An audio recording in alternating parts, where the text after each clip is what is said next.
this evening with Dennis from Unisonic, and we're very happy to meet you here. Nice to meet you too. Sorry I'm eating, but I'm starving. That's very good. You have do a good job before, thank you very much. So I think you can. I forgot to eat, so. That's the point. Okay, Unisonic since 2009. Yeah. And what do you think is the fact that the band becomes so fast, very, very popular? Well, let's be honest.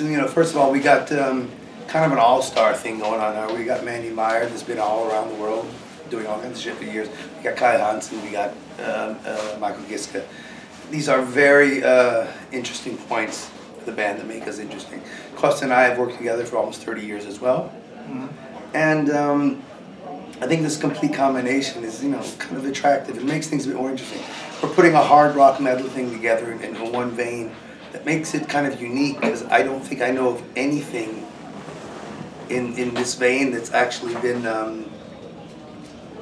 am I going to put it, from such different worlds. I mean, when you look at Mandy, he came from his Asia crocus anyway, and the Kathmandu side, Pink Cream side, me and Costa, and then the Halloween Gamma Ray metal side. We put this all together. That's really something unique, I think. And we keep all of our things together, things that we personally enjoy as musician and songwriter, and collectively try to make it into one unique style. And I think this is something that's so unique, because usually you have a band, they want to do this and only that, and they throw in all their energies of what they know, and it becomes what it is. It's pretty much a genre that exists, and we're kind of like in between genres. I don't want to say we're like flexible.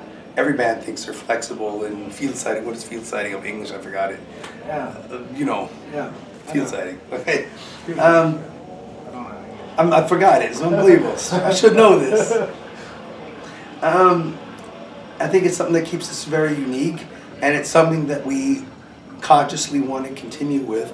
We do not want to change that. We want to keep our hard rock roots. We want to keep a little bit of this, a little bit of that.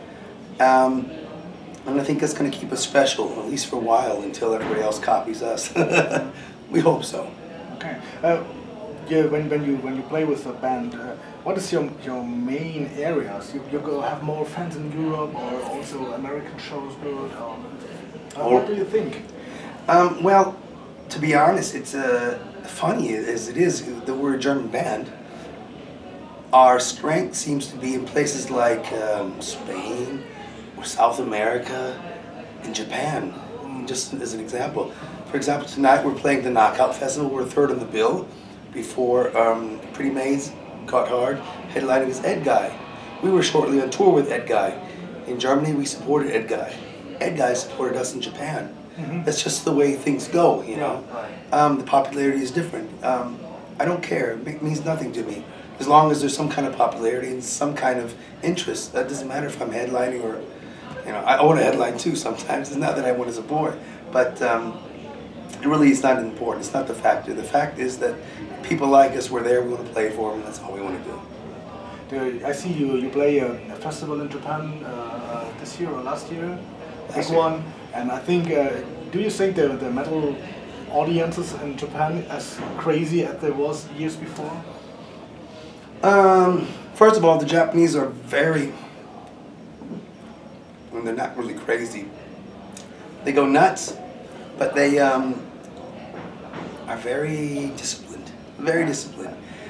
A show in Japan is like, show starts, go crazy, show's over, go home. Over here, it's a show, go crazy, and then you see people, no problem, behind you.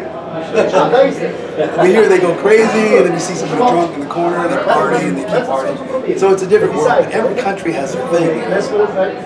In Germany, I think the audiences are generally a bit more reserved compared to South America, where they just go nuts all the time.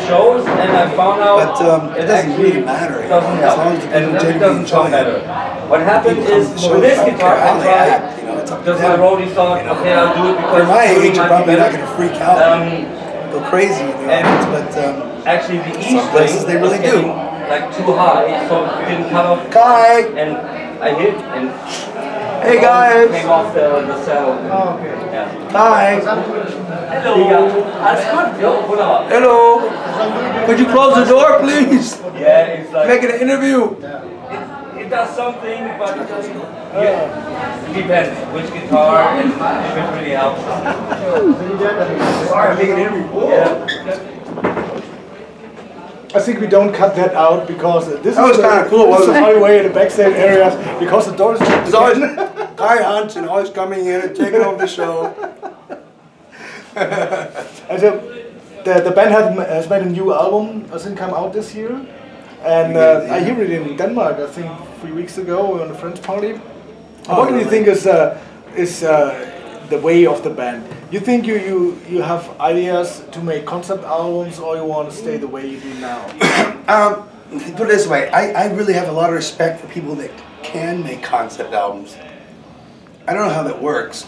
I really don't. Even my favorite bands of mine, like one of my favorite bands is Rush, and the biggest concept album is Hemispheres. Yeah. This is just a long one. If they could, back then they had to make it a record. They had to make it in 2 sides. They had no choice, and I'm sure they would have made one song for 40 minutes if they could. Hats off to you if you can do that. I can't. I have never really tried, I'll be honest. But I just can't. I think of bands like Queensryche that have also done song, but it's a concept of the whole thing. Well, that's great. And if it ever happens, I'm happy. But I don't think it ever will, to be honest, you know. Well, I think you have with Kai, you have one guy who have made experiences in parts like that. Absolutely. But then you have a band where we have 4 songwriters.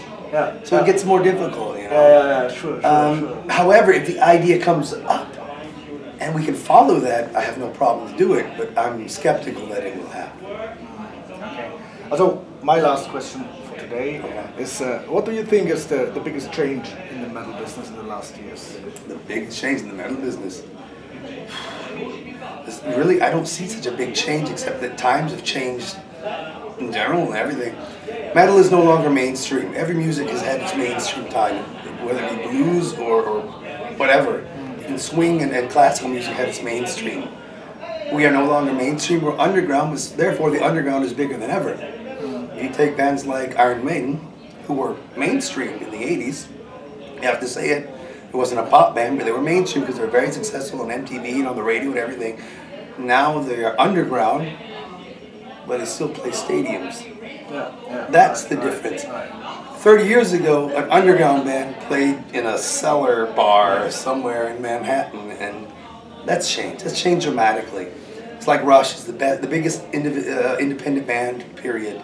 You know, they really had no success with commercial nothingness and sell out arenas. You know, but the biggest thing is, if I have to say it, is probably that people now make their own decisions and look what they want to, or visit what they want to visit, and don't take any heed to what's popular and what's not popular. And that wouldn't have been possible 30 years ago because of media and stuff.